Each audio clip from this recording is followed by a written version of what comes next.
Hello नमस्कार दोस्तों, आप सभी को स्वागत है आपके अपने यूट्यूब चैनल एसएससी पॉइंट 7 पर। उम्मीद करते हैं आप लोग मस्त होंगे, ज़बरदस्त होंगे और अपन अपने पढ़ाई पे बैठे होंगे। चलिए आज हम साइंस के टॉप कुछ 45 एमसीक्यू सवाल लेकर आए दोस्तों, जो कि हर एक गवर्नमेंट एग्जाम के लिए बहुत ही महत्वपूर्ण और खास होने वाला दोस्तों। अगर आप किसी भी गवर्नमेंट एग्जाम की तैयारी कर रहे हो, चाहे रेलवे हो, एसएससी हो, एमटीएस हो, सीएचएल हो या फिर किसी भी गवर्नमेंट एग्जाम की तैयारी करें, तो इस टाइप के सवाल दोस्तों आप लोग को बहुत सारे देखने को मिलेंगे। चाहे एसएससी का दोस्तों ये फेवरेट क्लास रहे या फिर ना रहे, तो एसएससी में भी दोस्तों कुछ सवाल दोस्तों जो है साइंस का मिलता है। ठीक है, तो यहाँ पे दोस्तों साइंस का किन किन टॉपिक से सवाल दोस्तों हम लेकर आए हैं, तो देखिए भौतिक का दोस्तों, भौतिक विज्ञान का जो है दोस्तों 15 सवाल लेकर आए हैं, और रासायनिक विज्ञान का दोस्तों जो है 15 सवाल लेकर आए हैं, और जीव विज्ञान का भी दोस्तों हम 15 सवाल यहाँ पे लेकर आए। ठीक है, तो टोटल दोस्तों हमारा कितना सवाल हो जाता है, 45 सवाल हो जाता है। ठीक है, और 45 में 45 अगर जिन जिन भाई बहन अगर लगा लेते हैं, उसको हम गारंटी के साथ बोल रहे दोस्तों, यहाँ पे 7 या 8 नंबर आप लोग को 110% यहाँ से मिल जाएगा। ठीक है, तो चलिए दोस्तों चलते हैं इसका पहला सवाल पर, देखते हैं कि इसका पहला सवाल पे हम लोग का क्या दे रखा है। उससे पहले दोस्तों बता दें कि जितने भी भाई बहन हमारे चैनल पर न्यू जुड़े हैं, ठीक है, सभी से अनुरोध है कि चैनल को सब्सक्राइब कर लें, और अगर फेसबुक पेज पर जुड़े तो फेसबुक पेज को फॉलो करें। ठीक है, ताकि जिस प्रकार से दोस्तों हम आप लोग के प्रति मेहनत करें, तो आप लोग भी हमारे प्रति कुछ सहयोग करें, और कुछ यहाँ पे दोस्तों मदद करें कि एक एक फेसबुक पेज पे फॉलो कर दीजिएगा और यूट्यूब चैनल को सब्सक्राइब कर दीजिएगा। ठीक है, ताकि मेरा भी मेहनत का दोस्तों फल जो है मिल जाएगा। ठीक है, नहीं तो इस तरह व्यर्थ दोस्तों लगता है तो अच्छा नहीं लगता। ठीक है, तो दोस्तों आप लोग को एक फेसबुक पेज पे फॉलो और एक सब्सक्राइब करने में दोस्तों आप लोग को कुछ नहीं लगेगा, लेकिन हमारा जो प्यार है दोस्तों, आप लोग का प्यार दोस्तों बना रहे, इसलिए दोस्तों आप लोग जरूर कर दीजिएगा। ठीक है, तो चलिए दोस्तों ज़्यादा समय गवाते हुए चलते हैं पहला सवाल पे, और देखते हैं कि इसके पहला सवाल पे हम लोग का क्या दे रखा है। ठीक है, तो दोस्तों आज का पहला सवाल पे आ गया है, और इसका पहला सवाल पे दे रखा कि अधिक किसी चालक का तापमान बढ़ाया जाए तो उसकी चालकता क्या होगा। ठीक है, उसकी चालकता दोस्तों क्या होगा, बढ़ेगी, घटेगी, या अपरिवर्तित रहेगी, या फिर शून्य हो जाएगी। ठीक है, इसका सही जवाब दोस्तों क्या होगा, देखिए अगर हम जो सवाल का जवाब देंगे दोस्तों, अगर उस सवाल का जवाब अगर आप लोग को पता हो तो हमसे पहले जवाब दीजिएगा। ठीक है, और यहाँ पे दोस्तों एक पेन और पेपर लेके बैठ जाइए, जितना 45 में 45 सवाल अगर आप लोग को जितना सवाल लगा पाते हैं कमेंट बॉक्स में जरूर बता दीजिएगा, कितना सवाल हम बना लिए, इतना नहीं बना हमसे। ठीक है, तो दोस्तों बताने का प्रयास कीजिए इसका सही जवाब क्या होगा दोस्तों। इसका सही जवाब हो जाएगा ऑप्शन नंबर बी, घटेगी। ठीक है, तो चलिए दोस्तों चलते हैं अगला सवाल पे, और देखते हैं कि अगला सवाल पे हम लोग का क्या दे रखा है। ठीक है, तो दोस्तों अगला सवाल पे आ गया, और अगला सवाल पे दे रखा है यहाँ पे कुछ फार्मूला। ठीक है, तो यहाँ पे दोस्तों बताना है कि 1 ईवी बराबर क्या होता है। ठीक है, 1 ईवी बराबर क्या है वो दोस्तों, इसका सही जवाब हो जाएगा ऑप्शन नंबर ए। ठीक है, अगर इस टाइप का सवाल दोस्तों अगर आप लोग को एग्जाम में दिखे, तो ऑप्शन नंबर ए दोस्तों क्या क्या करना, टिक लगा के आ जाना। ठीक है, 1.6 इक्वल टू 10 माइनस 19 जूल। ठीक है, तो इस टाइप का सवाल दोस्तों आएगा, तो ऑप्शन नंबर ए को आप लोग ध्यान से देख लीजिए, टिक लगा के आ जाइएगा। ठीक है, चलिए दोस्तों चलते हैं अगला सवाल पे, और देखते हैं कि अगला सवाल पे हम लोग का क्या दे रखा है यहाँ पे, दाब का विमीय सूत्र क्या है। ठीक है, दाब का विमीय सूत्र क्या है दोस्तों, तो इसका सही जवाब हो जाएगा एम एल माइनस 1 टी बराबर टी माइनस 20। ठीक है, यानी कि ऑप्शन नंबर ए क्या होगा दोस्तों, इस सवाल का सही जवाब हो जाएगा। ठीक है, तो चलिए दोस्तों अगला सवाल पे आ गया, अगला सवाल पे यहाँ पे दे रखा दोस्तों कि ट्रांसफार्मर किस धारा पर कार्य करता है। ठीक है, ट्रांसफार्मर जो हो दोस्तों वो किस धारा पे कार्य करता है, डीसी पे, एसी पे, दोनों पे, या फिर किसी पर नहीं। ठीक है, तो इसका सही जवाब जो होगा दोस्तों, इसका सही जवाब हो जाएगा ऑप्शन नंबर बी। ठीक है, ट्रांसफार्मर हमेशा दोस्तों एसी पे काम करता है। ठीक है, डीसी पे काम नहीं करता। ठीक है, तो याद रखिएगा, बहुत ही इंपॉर्टेंट सवाल है, तो ऑप्शन नंबर बी क्या होगा, सही जवाब हो जाएगा। ठीक है, तो दोस्तों अगला सवाल पे आ गया, अगला सवाल पे दे रखा किससे किसी वस्तु का भार शून्य हो। ठीक है, किसी वस्तु का भार शून्य हो तो पृथ्वी की, देखिए अगर किसी वस्तु का भार शून्य हो तो इसका सही उत्तर क्या होगा दोस्तों, पृथ्वी का सतह पर, ध्रुव पर, यहाँ पे भूमध्य रेखा पर, यहाँ पे पृथ्वी के केंद्र पर। ठीक है, अगर देखिए किसी वस्तु का भार शून्य हो तो कहाँ पे होगा, पृथ्वी के सतह पर होगा, या फिर ध्रुवों पर होगा, या फिर भूमध्य रेखा पर होगा, या फिर पृथ्वी के केंद्र पर होगा। ठीक है, तो कहाँ पे होगा शून्य दोस्तों, तो देखिए इसका सही जवाब हो जाएगा पृथ्वी के केंद्र पर जो है दोस्तों किसी भी वस्तु का भार जो है शून्य होगा, तो कहाँ होगा दोस्तों, पृथ्वी के केंद्र पर। ठीक है, तो बहुत ही वेरी वेरी इंपॉर्टेंट सवाल दोस्तों, जो कि इस बार एसएससी में भी पूछा गया। ठीक है, 2019 का। ठीक है, तो चलिए दोस्तों अगला सवाल पे चलते हैं, और यहाँ पे दे रखा दोस्तों किसी किस स्थिति में दोस्तों उत्तल लेंस द्वारा बनाया प्रतिबिंब आभासी होगी। ठीक है, तो देखिए दोस्तों यहाँ पे क्या दे रखा हम लोग से, क्या दे रखा है, किस किस स्थिति में उत्तल लेंस द्वारा बना प्रतिबिंब आभासी होगा? तो दोस्तों तो किस आभासी होगा दोस्तों? देखिए एफ से बाहर या फिर एफ पर या फिर एफ और ओ के बीच, ठीक है, यहाँ पे अनंत पर, ठीक है। तो यहाँ पे दोस्तों फिर से सवाल को पढ़ लीजिएगा। सवाल में क्या दे रखा है दोस्तों? किस स्थिति में उत्तल लेंस द्वारा बनाए गए प्रतिबिंब आभासी होगी? तो कहाँ पे होगा दोस्तों? एफ से बाहर होगा या फिर एफ पर होगा और फिर एफ और जीरो के बीच होगा या फिर अनंत पर होगा, ठीक है। तो कहाँ पे होगा दोस्तों? इसका सही जवाब हो जाएगा ऑप्शन नंबर सी, एफ और जीरो के बीच में दोस्तों लेंस जो है आभासी होगी, ठीक है, प्रतिबिंब आभासी होगी, ठीक है। तो चलिए दोस्तों बढ़ते अगला सवाल पर देखते हैं कि अगला सवाल पे हम लोग का क्या दे रखा है कि शक्ति का सही मात्रा क्या है, ठीक है। शक्ति का सही मात्रा क्या है दोस्तों? इसका सही जवाब हो जाएगा इस ऑप्शन नंबर सी, वाट हो जाएगा, ठीक है। तो चलिए दोस्तों बढ़ते अगला सवाल पे और देखते हैं कि अगला सवाल पे हम लोग का क्या दे रखा है, ठीक है। तो दोस्तों अगला सवाल पे आ गए हैं और अगला सवाल पे दे रखा है कि ध्वनि की तीव्रता निर्भर करती है, कहाँ पे करती है? तो तरंग दैर्ध्य पर करती है या फिर आयाम पर करती है या फिर आवृत्ति पर करती है या फिर वेग पर करती है, ठीक है। तो इसका सही जवाब जो है दोस्तों, इसका सही जवाब हो जाएगा ऑप्शन नंबर बी, ठीक है। आयाम पर ध्वनि की तीव्रता निर्भर करती है, ठीक है। तो इसका सही जवाब हो जाएगा ऑप्शन नंबर बी। तो चलिए दोस्तों बढ़ते अगला सवाल पर देखते हैं कि अगला सवाल पे हम लोग का क्या दे रखा है। तो यहाँ पे दोस्तों दे रखा है चुंबकीय क्षेत्र रेखाएं कहाँ है? एक दूसरे को काटती है। देखिए चुंबकीय क्षेत्र रेखाएं एक दूसरे को काटती है या फिर बंद चक्र बंद वक्र होती है या फिर समांतर होती है या फिर सीधी होती है, ठीक है। तो इसका सही जवाब जो है दोस्तों, इसका सही जवाब हो जाएगा ऑप्शन नंबर बी, ठीक है। बंद वक्र होती है, ठीक है। बंद वक्र होती है दोस्तों, चुंबकीय क्षेत्र की रेखाएं कैसी होती है? तो बंद वक्र होती है, ठीक है। तो चलिए दोस्तों अगला सवाल पे आ गया है। अगला सवाल पे दे रखा है विद्युत विद्युत ऊर्जा का व्यावसायिक मात्रक क्या है, ठीक है। विद्युत ऊर्जा का व्यावसायिक मात्रक क्या है दोस्तों? जूल है, वाट है, किलोवाट है या फिर कैलोरी है, ठीक है। तो इसका सही जवाब जो है दोस्तों, इसका सही जवाब हो जाएगा ऑप्शन नंबर सी, किलोवाट घंटा हो जाएगा, ठीक है। विद्युत ऊर्जा का व्यावसायिक मात्रक दोस्तों किलोवाट घंटा हो जाएगा, ठीक है। तो चलिए दोस्तों बढ़ते अगला सवाल पे और देखते हैं कि अगला सवाल पे हम लोग का क्या दे रखा है। तो यहाँ पे दोस्तों दे रखा है न्यूटन का प्रथम नियम संबंधित है, ठीक है। न्यूटन का प्रथम नियम किससे संबंधित है? तो बल से है या फिर संवेग से या फिर जड़त्व से है या फिर ऊर्जा से, ठीक है। तो किससे है दोस्तों? इसका सही जवाब हो जाएगा ऑप्शन नंबर सी, ठीक है। जड़त्व से हो जाएगा प्रथम न्यूटन का प्रथम नियम, ठीक है। प्रथम नियम दोस्तों अगर पूछा जाए एग्जाम में तो किससे हो जाएगा? तो जड़त्व से हो जाएगा, ठीक है। तो चलिए दोस्तों बढ़ते अगला सवाल पर देखते हैं कि अगला सवाल पे हम लोग का क्या दे रखा है, ठीक है। तो दोस्तों अगला सवाल पे आ गया। अगला सवाल पे दे रखा है किस अंतर से वायु दाब मापा जाता है, ठीक है। किस अंतर से जो है दोस्तों वायु दाब मापा जाता है? तो उसका अंतर का नाम दोस्तों क्या है? मैनोमीटर, थर्मामीटर, बैरोमीटर या फिर हाइग्रोमीटर, ठीक है। तो इसका सही जवाब जो है दोस्तों, इसका सही जवाब हो जाएगा ऑप्शन नंबर सी, बैरोमीटर से जो है दोस्तों किसको नापते हैं? वायु दाब को नापते हैं, ठीक है। तो याद कर लीजिएगा दोस्तों, बहुत ही इंपॉर्टेंट सवाल, बहुत ही बार पूछा गया एग्जामों का सवाल है, ठीक है। और दोस्तों वीडियो अच्छा लग रहा होगा तो यूट्यूब चैनल को सब्सक्राइब कर लीजिएगा, ठीक है। और फेसबुक पेज को फॉलो कर लीजिएगा और ताकि जिस तरह से दोस्तों हम आप लोग के प्रति मेहनत कर रहे हैं तो आप लोग भी दोस्तों हमारे प्रति प्यार जताइएगा। एक हक तो सब्सक्राइब और फेसबुक भी फॉलो जरूर कर लीजिएगा, ठीक है। हमें उदास मत कीजिएगा दोस्तों, आप लोग जरूर इस तरह से फेसबुक पेज को फॉलो और यूट्यूब चैनल को सब्सक्राइब कीजिएगा ताकि हमारा भी दोस्तों मेहनत जो है काम में आ जाएगा, ठीक है। हम भी दोस्तों कुछ कर पाए, ठीक है। तो चलिए दोस्तों आप लोग के लिए तो अगला सवाल पे चलते हैं। अगला सवाल में दे रखा दोस्तों दर्पण में आवर्धन बराबर होता है, ठीक है। दर्पण में आवर्धन बराबर क्या होता है दोस्तों? एच ओ होता है, फिर यू भी होता है, फिर भी यू होता है, फिर एफ यू होता है, ठीक है। तो इसका सही जवाब जो है दोस्तों, इसका सही जवाब हो जाएगा ऑप्शन नंबर ए, ठीक है। H I upon H O हो जाएगा, ठीक है। दर्पण का आवर्धन हो जाएगा, ठीक है। तो चलिए दोस्तों अगला सवाल पे बढ़ते हैं और अगला सवाल में दे रखा दोस्तों कि विद्युत फ्यूज का सिद्धांत आधारित है, ठीक है। विद्युत फ्यूज का सिद्धांत आधारित है, वो किस पे आधारित है दोस्तों? चुंबकीय प्रभाव पर या फिर ऊष्मीय प्रभाव पर या फिर रासायनिक प्रभाव पर या फिर प्राकशीय प्रभाव पर, ठीक है। तो इसका सही जवाब जो है दोस्तों, इसका सही जवाब हो जाएगा ऑप्शन नंबर बी, ऊष्मीय प्रभावित पर जो है दोस्तों विद्युत फ्यूज का सिद्धांत आधारित है, ठीक है। तो इसका सही जवाब हो जाएगा ऑप्शन नंबर बी।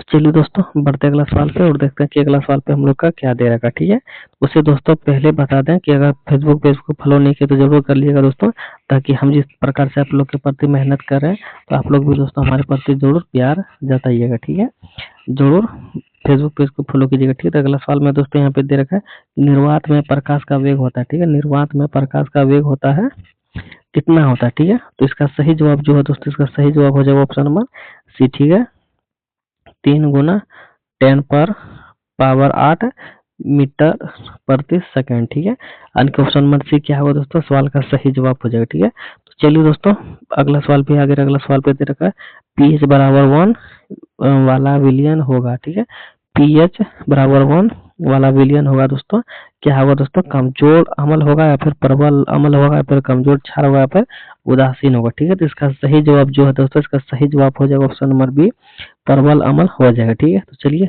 बढ़ते अगला सवाल पे और देखते हैं कि अगला सवाल पे हम लोग का क्या दे रखा है। ठीक है, तो अगला सवाल में दोस्तों दे रखा है कि निम्न में से कौन सा और उभयधार्मी ऑक्साइड है। ठीक है, उभयधार्मी ऑक्साइड दोस्तों कौन सा है, तो Na2 है या फिर CaO है या फिर AiO3 है या फिर CO2 है। ठीक है, तो इसका सही जवाब जो है दोस्तों, इसका सही जवाब हो जाएगा ऑप्शन नंबर सी, AI2O3 हो जाएगा। ठीक है, तो चलिए बढ़ते अगला सवाल पर। अगला सवाल में दे रखा दोस्तों जंग लगने की प्रक्रिया को क्या बोलते हैं, अवशीकरण बोलते हैं या फिर उप अपचयन बोलते हैं या फिर ऑक्सीकरण बोलते हैं या फिर उदासीकरण बोलते हैं। ठीक है, यहाँ पे दे रखा दोस्तों अवकरण बोलते हैं। ठीक है, तो इसका सही जवाब जो दोस्तों, इसका सही जवाब हो जाएगा ऑप्शन नंबर,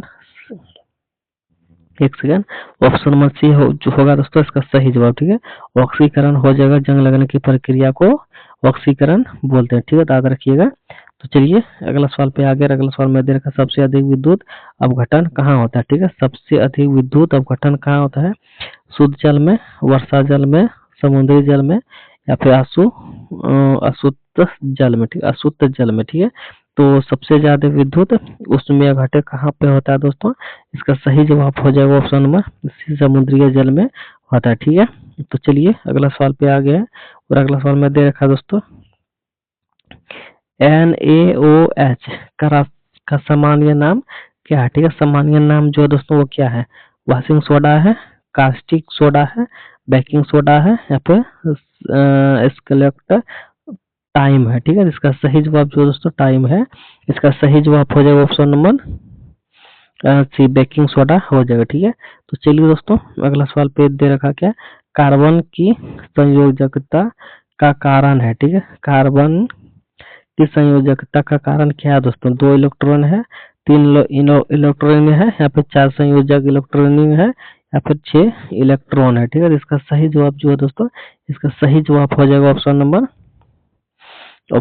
सी। ठीक है, 4 संयोजक इलेक्ट्रॉन हो जाएगा कार्बन का संयोजकता। ठीक है, तो चलिए अगला सवाल में दोस्तों दे रखा कौन सी गैस ग्रीन हाउस प्रभाव के लिए मुख्य है। ठीक है, कौन सी गैस ग्रीन हाउस प्रभाव के लिए मुख्य प्रमुख है। ठीक है, इसका सही जवाब हो जाएगा दोस्तों O2 N2 CO2 H2। ठीक है, तो इसका सही जवाब क्या होगा दोस्तों, इसका सही जवाब होगा ऑप्शन नंबर सी, CO2 हो जाएगा। ठीक है, तो चलिए दोस्तों अगला सवाल पे आ गया। अगला सवाल में दे रखा धोने का सोडा बनाया जाता है NaCl से, NaOH से, Na2CO3 से या फिर NaHCO3 से। ठीक है, तो इसका सही जवाब जो है दोस्तों, इसका सही जवाब हो जाएगा ऑप्शन नंबर डी, NaHCO3 से हो जाएगा। ठीक है, तो दोस्तों अगला सवाल पे आ गया। अगला सवाल में देख सकते हो अम्ल प्लस क्षारीय बराबर क्या होगा। ठीक है, अम्ल प्लस क्षारीय बराबर क्या होगा, लवण प्लस जल, गैस, अवक्षेप या फिर अम्ल। ठीक है, तो इसका सही जवाब जो है दोस्तों, इसका सही जवाब हो जाएगा ऑप्शन नंबर ए, लवण प्लस जल हो जाएगा। ठीक है, तो चलिए दोस्तों बढ़ते अगला सवाल पे और देखते हैं कि अगला सवाल पे हम लोग का क्या दे रखा है। ठीक है, अगला सवाल में दे रखा है दोस्तों सबसे कठोर पदार्थ क्या है। ठीक है, सबसे कठोर पदार्थ जो है दोस्तों वो क्या है, तो वो हीरा है। ठीक है, ऑप्शन नंबर सी क्या होगा दोस्तों, सही जवाब हो जाएगा। ठीक है, तो दोस्तों अगला सवाल पे आ गया। अगला सवाल पे दे रखा है कि HCl अम्ल है क्योंकि H प्लस आयन देता है, OH माइनस देता है या फिर Na प्लस देता है, फिर Ci माइनस देता है। ठीक है, तो दोस्तों क्या देता है, जिसका सही जवाब हो जाएगा option number A, H plus ion देता है। ठीक है, तो चलिए दोस्तों अगला सवाल पे आ गए हैं और अगला सवाल पे दे रखा है एलपीजी में मुख्य घटक होता है मीथेन, इथेन, प्रोपेन या फिर इथेन, एथीन। ठीक है, एथीन दे रखा है। इसका सही जवाब जो है दोस्तों, इसका सही जवाब हो जाएगा ऑप्शन नंबर सी। ठीक है, ऑप्शन नंबर सी जो है दोस्तों प्रोपेन देता है एलपीजी में मुख्य घटक। ठीक है, तो चलिए दोस्तों बढ़ते अगला सवाल पे और देखते हैं कि अगला सवाल पे हम लोग का क्या दे रखा है। ठीक है, तो दोस्तों अगला सवाल पे आगे अगला सवाल पे दे रखा है परमाणु संख्या बनाती है। ठीक है, परमाणु संख्या बताती है, क्या बताती है तो दोस्तों द्रव्यमान, न्यूट्रॉन, प्रोटॉन या फिर इलेक्ट्रॉन प्लस न्यूट्रॉन। ठीक है, तो क्या बताता है दोस्तों, इसका सही जवाब हो जाएगा ऑप्शन नंबर सी, प्रोटीन हो जाएगा। ठीक है, प्रोटॉन हो जाएगा। ठीक है, तो दोस्तों अगला सवाल पे आ गया। अगला सवाल में दे रखा है CaOH2 का उपयोग कहाँ पे होता है? सफेद में होता है, सफेदी में या फिर दाग खाद में या फिर ईंधन में या फिर दवा में। ठीक है, तो इसका सही जवाब जो है दोस्तों, इसका सही जवाब हो जाएगा ऑप्शन नंबर ए, सफेदी में होता है। ठीक है, CaOH2 का उपयोग। ठीक है, तो इसका सही जवाब हो जाएगा दोस्तों ऑप्शन नंबर ए, सफेदी में होता है। ठीक है, तो दोस्तों हम आप लोग के लिए जरूरी बातें बता देना चाहते हैं, जिस प्रकार से हम आप लोग के प्रति मेहनत करते हैं, आप लोग भी दोस्तों हमारे प्रति प्यार जरूर दिखाइएगा, प्यार जरूर जताइएगा दोस्तों, ताकि हमें भी खुशी होगी कि नहीं आप लोग हमारा सपोर्ट कर रहे हैं। ठीक है, अगर आप लोग हमारा सपोर्ट नहीं कीजिएगा तो हम दोस्तों आप लोग के लिए वीडियो अच्छा से नहीं ले पाएंगे, नहीं ला पाएंगे। ठीक है, तो दोस्तों आप लोग हमारे प्रति जरूर प्यार और सपोर्ट कीजिएगा, ताकि हमें भी खुशी मिलेगी कि नहीं आप लोग हमारे साथ हैं। ठीक है, नहीं तो लगेगा दोस्तों, ऐसा लगता है कि हम व्यर्थ में पढ़ाई करवा रहे हैं, आप लोग मतलब करा रहे हैं। ठीक है, तो दोस्तों आप लोग जरूर हमारा साथ दीजिएगा, जरूर एक फेसबुक पेज पे जुड़े हैं तो फॉलो कीजिएगा, और यूट्यूब पे जुड़े हैं तो चैनल को सब्सक्राइब कीजिएगा। ठीक है, तो दोस्तों इतना सा मेरा कहना मान लीजिए, ताकि हमें भी खुशी मिलेगी, नहीं आप लोग अच्छे भाई बहन है। ठीक है, तो चलिए दोस्तों बढ़ते अगला सवाल पे और देखते हैं कि अगला सवाल पे हम लोग का क्या दे रखा है। ठीक है, तो दोस्तों अगला सवाल पे आ गया। अगला सवाल पे दे रखा है कौन अधातु विद्युत का सुचालक। ठीक है, तो यहाँ पे दोस्तों क्या दे रखा है, कौन अधातु विद्युत सुचालक है? तो इसका सही जवाब क्या होगा दोस्तों, सल्फर होगा, फास्फोरस होगा या फिर ग्रेफाइट होगा या फिर क्लोरीन होगा। ठीक है, तो इसका सही जवाब जो है दोस्तों, इसका सही जवाब हो जाएगा ऑप्शन नंबर सी, ग्रेफाइट हो जाएगा। ठीक है, विद्युत अधातु विद्युत का सुचालक। ठीक है, तो दोस्तों अगला सवाल पे आ गया। अगला सवाल में दे रखा है मानव हृदय में वाले की संख्या कितनी है? ठीक है, मानव हृदय में वाले की संख्या दोस्तों कितनी थी? यहाँ पे दोस्तों क्या देना था, मानव हृदय में कितने कक्ष है? ठीक है, तो कितने कक्ष है दोस्तों, तो इसका सही जवाब हो जाएगा ऑप्शन नंबर सी, 4 उभय कक्ष है। ठीक है, तो चलिए दोस्तों अगला सवाल पे आ गया। अगला सवाल में दे रखा डीएनए की संरचना खोजी, किसने खोजी? डीएनए की संरचना किसने खोजी दोस्तों?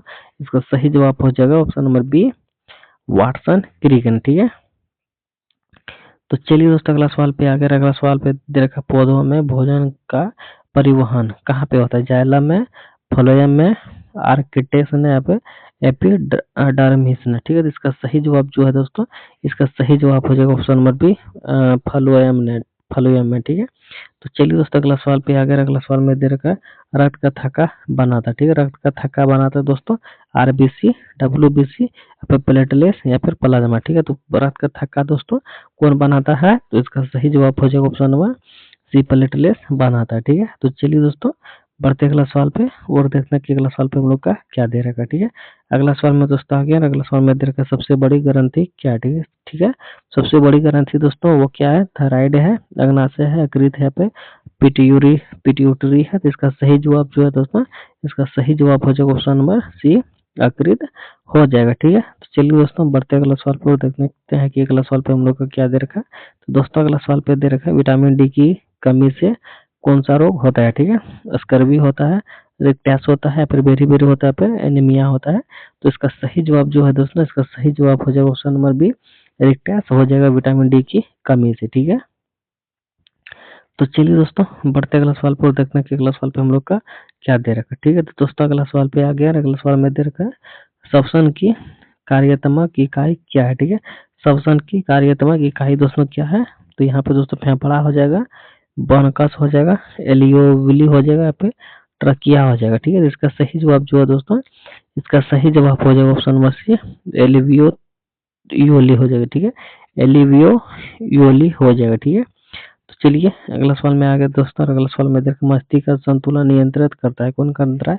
सेरिबरम, सेरिबेलम, मेडुला या फिर पोन्स। ठीक है, तो इसका सही जवाब जो है दोस्तों, इसका सही जवाब हो जाएगा ऑप्शन नंबर बी, सेरिबेलम जो है दोस्तों मस्तिष्क का संतुलन नियंत्रण करता है। ठीक है, तो चलिए अगला सवाल पे अगर अगला सवाल में दे रखा है, प्रकाश संश्लेषण होता है। ठीक है, प्रकाश संश्लेषण होता है माइटोकॉन्ड्रिया, नाभिक या फिर क्लोरोफाइट या फिर राइबोसोम। ठीक है, तो इसका सही जवाब जो है दोस्तों, इसका सही जवाब क्या हो जाएगा? ऑप्शन नंबर बी, नाभिक हो जाएगा। प्रकाश संश्लेषण होता है नाभिक में। ठीक है, कहाँ पे होता है दोस्तों? नाभिक में, यानी कि ऑप्शन नंबर बी क्या होगा? इस सवाल का सही जवाब हो जाएगा। ठीक है, तो दोस्तों अगला सवाल पे आगे अगला सवाल में दे रखा है, एड्स रोग का कारण होता है बैक्टीरिया, वायरस, फंगस या फिर प्रोटोजोआ। ठीक है, तो इसका सही जवाब जो है दोस्तों, इसका सही जवाब हो जाएगा ऑप्शन नंबर बी, वायरस हो जाएगा। ठीक है, तो चलिए दोस्तों बढ़ते अगला सवाल पे और देखते हैं कि अगला सवाल पे हम लोग का क्या दे रखा है। ठीक है, तो दोस्तों उससे पहले दोस्तों बता दें कि रेलवे की तैयारी कर रहे हैं, वो कर रहे हैं, आप एसएससी का तैयारी कर रहे हैं, आप एमटीएस का, सीएचएल का या फिर किसी भी गवर्नमेंट एग्जाम का तैयारी कर रहे हैं, तो इस टाइप के सवाल आप लोग को बहुत सारे देखने को मिलेंगे, क्योंकि यहाँ पे रसायन विज्ञान का 15 सवाल लेकर आए हैं, भौतिक विज्ञान का 15 सवाल लेकर आए हैं और जीव विज्ञान का भी 15 सवाल यहाँ पे लेकर आए हैं। ठीक है, टोटल दोस्तों यहाँ पे 45 सवाल हम आप लोग के लिए मोस्ट एमसीक्यू सवाल लेकर आए, जो कि हर एक गवर्नमेंट एग्जाम में पूछे ही जाते हैं। ठीक है, तो दोस्तों जितने भी भाई बहन हमारे चैनल पर नए जुड़े हैं, सभी से अनुरोध है कि चैनल को सब्सक्राइब कर लें और फेसबुक पेज पे जुड़े हैं तो फेसबुक पेज को फॉलो कर लें, ताकि हम जिस प्रकार से आप लोग के प्रति मेहनत करें दोस्तों, उसी प्रकार से आप लोग भी हमारे प्रति मेहनत कीजिए, प्यार दिखाइए, सपोर्ट कीजिए हमारा, क्योंकि आप लोग के सपोर्ट के बिना हम कुछ भी नहीं कर पाएंगे। ठीक है, और इस तरह से आप लोग अगर सपोर्ट नहीं कीजिएगा तो हमारा वीडियो बनाना भी व्यर्थ चला जाएगा। ठीक है, तो दोस्तों आप लोग सपोर्ट जरूर कीजिएगा। ठीक है, ताकि हमें भी खुशी मिलेगा कि आप लोग हमको सपोर्ट कर रहे हैं, प्यार दे रहे हैं। ठीक है, तो चलिए दोस्तों अगला सवाल पे चलते हैं। अगला सवाल में दे रखा है दोस्तों कि सबसे छोटी रक्त कोशिका क्या है। ठीक है, सबसे छोटी रक्त कोशिका दोस्तों क्या है? तो इसका सही जवाब जो दोस्तों आरबीसी हो जाएगा, यहाँ पे डब्ल्यूबीसी, यहाँ पे प्लेटलेट या फिर प्लाज्मा। ठीक है, ठीक है, तो इसका सही जवाब जो दोस्तों, इसका सही जवाब हो जाएगा ऑप्शन नंबर सी, प्लेटलेट हो जाएगा। ठीक है, तो चलिए दोस्तों अगला सवाल पे बढ़ते हैं। अगला सवाल में दे रखा है कि कोशिका की खोज किसने की थी। ठीक है, ठीक है, तो कोशिका की खोज दोस्तों किसने की थी? आप सभी लोगों को पता होगा कि रॉबर्ट हुक ने की थी। ठीक है, तो दोस्तों लास्ट सवाल का जवाब दोस्तों आप लोग कमेंट बॉक्स में बताइएगा। ठीक है, तो कमेंट बॉक्स में बताइएगा दोस्तों इसका सही जवाब क्या होगा। आप लोग के लिए होमवर्क रहा है, जो कि सवाल का सही जवाब बताना कि क्या हो जाएगा। ठीक है, मूल निर्माण होता है दोस्तों, कहाँ होता है? मूत्र निर्माण कहाँ होता है? ठीक है, मूत्र निर्माण दोस्तों वो कहाँ होता है? यकृत में होता है, या फिर फेफड़ा में होता है, फिर गुर्दा में, या फिर मूत्राशय में होता है। तो आप लोग को दोस्तों इस सवाल का सही जवाब बताना है, कमेंट बॉक्स में बताना दोस्तों इसका सही जवाब। ठीक है, तो आप लोग के लिए सवाल होमवर्क रहा। ठीक है, तो जितने भी भाई बहन हमारे साथ बनाते हुए आ रहे थे, जितना सवाल आप लोग से बन पाया कमेंट बॉक्स में जरूर बता दीजिएगा, कितना सवाल हमसे बना, इतना नहीं बना। ठीक है, तो चलिए दोस्तों यहाँ पे वीडियो को एंड करते हैं, मिलते हैं नेक्स्ट वीडियो में, तब तक के लिए जय हिंद जय भारत। पूरे वीडियो देखने के लिए आप सब लोग का धन्यवाद। ठीक है, तो जितने भी भाई बहन हमारे चैनल को सब्सक्राइब नहीं किया तो जरूर सब्सक्राइब कर लीजिएगा, ताकि इस टाइप का वीडियो आप लोग को हमेशा मिलता रहेगा। ठीक है, तो भाई बहन हमारे सपोर्ट भी कीजिएगा। ठीक है, तो चलिए मिलते हैं।